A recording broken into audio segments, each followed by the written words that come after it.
নারায়ণগঞ্জের রূপগঞ্জ উপজেলার বরপা এলাকায় জঙ্গি আস্তানার সন্দেহে চারতলা একটি বাড়িতে অভিযান চালিয়েছে পুলিশের অ্যান্টি টেররিজম ইউনিট। অভিযানে 3টি আইইডি বোমা এবং বোমা তৈরির সরঞ্জাম পাওয়া গেছে। এ সময় কাউকে পাওয়া যায়নি বলে জানিয়েছেন নারায়ণগঞ্জের পুলিশ সুপার গোলাম মোস্তফা রাসেল।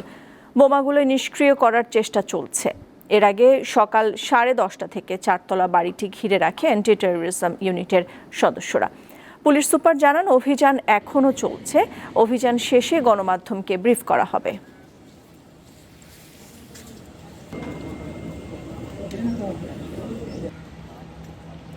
দর্শক, এই মুহূর্তে ঘটনাস্থলে রয়েছেন আমাদের সহকর্মী গৌতম সাহা। চলে যাচ্ছি তার কাছে। গৌতম, জঙ্গি আস্তানায় কি কি পেয়েছিল? আপনার দেয়া তথ্য অনুযায়ী আমি আসলে দর্শকদেরকে জানিয়েছি। এছাড়া আর কি কি তথ্য আছে আপনার কাছ থেকে, সে বিষয়ে জানাবেন।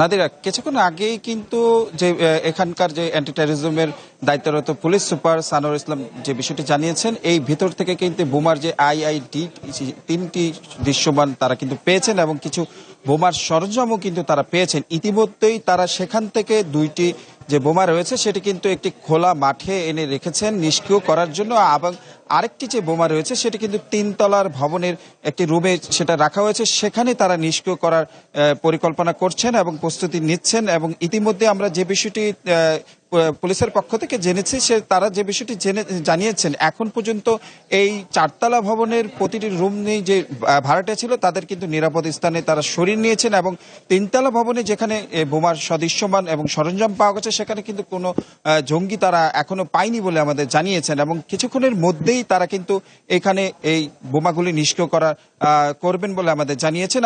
যে বিষয়টি এর আগে সকাল 10:30টায় কিন্তু রূপগঞ্জের এই বরাবর যে আরিয়াবো এলাকা আছে সেখানে কিন্তু এই যে জাকির হোসেন নামে সৌদি প্রবাসীর বাড়িতে তারা কিন্তু এই অভিযানটি পরিচালনা করেন। তারা যে বিষয়টি জানিয়েছেন, এই গত মাসের জুন মাসের যে নেত্রকোনায় তারা অ্যান্টি টেররিজমের একটি অভিযান পরিচালনা করেছেন, সেখান থেকে কিন্তু তারা বিপুল পরিমাণ বোমা এবং সরঞ্জাম তারা উদ্ধার করেন। সেখানের তথ্য মতে তারা কিন্তু কক্সবাজার থেকে এক নারী সদস্যকে কিন্তু এই গত সপ্তাহে তারা কিন্তু আটক করেন, এবং তার দেওয়া তথ্য মতে কিন্তু তারা কিন্তু এই গোয়েন্দা নজরদারিতে এই এলাকাটি রেখেছিলেন। এবং এই বাড়িটি সৌদি প্রবাসী জাকির হোসেনের বাড়ি, তিনি কিন্তু এখানে থাকেন না বলে জানিয়েছেন এখানকার স্থানীয়রা। তবে স্থানীয়দের মধ্যে কিন্তু এক ধরনের আতঙ্ক বিরাজ করছে। তারা যে বিষয়টি জানিয়েছেন, পুরো এলাকাটা কিন্তু ঘেরাও করে রেখেছেন অ্যান্টি টেররিজমের কর্মকর্তারা, এবং সেই সাথে তারা যে বিষয়টি জানিয়েছেন, এখানে অপরিচিত অনেক লোক যাতায়াত ছিল, তবে জাকির হোসেন কিন্তু এখানে তিনি থাকেন না, তাই তিনি কিন্তু এই বাসাটি ভাড়া দিয়েছেন বলে আমাদের জানিয়েছেন। এবং এখন পর্যন্ত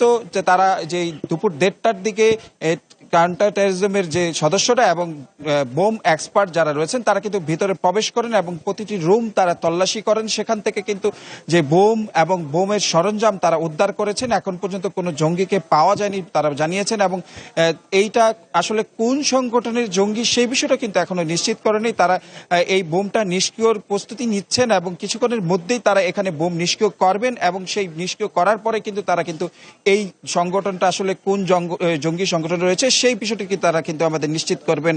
এবং সেই সাথে এখন পর্যন্ত কিন্তু অভিযান চলমান রয়েছেন, এবং কিছুক্ষণ পরেই কিন্তু এখানে বোমের যে নিষ্ক্রিয়র কর্মসূচি সেটা কিন্তু কার্যক্রম তারা কিন্তু পালন করবেন। আমার কাছে এই ছিল আসলে জঙ্গি আস্তানা ঘেরাওয়ের সর্বশেষ। গৌতম, আপনাকে ধন্যবাদ। আপনি সেখানে তো রয়েছেন, আপনার মাধ্যমে আমরা দর্শকদেরকে পরবর্তীতে বিস্তারিত জানাবো।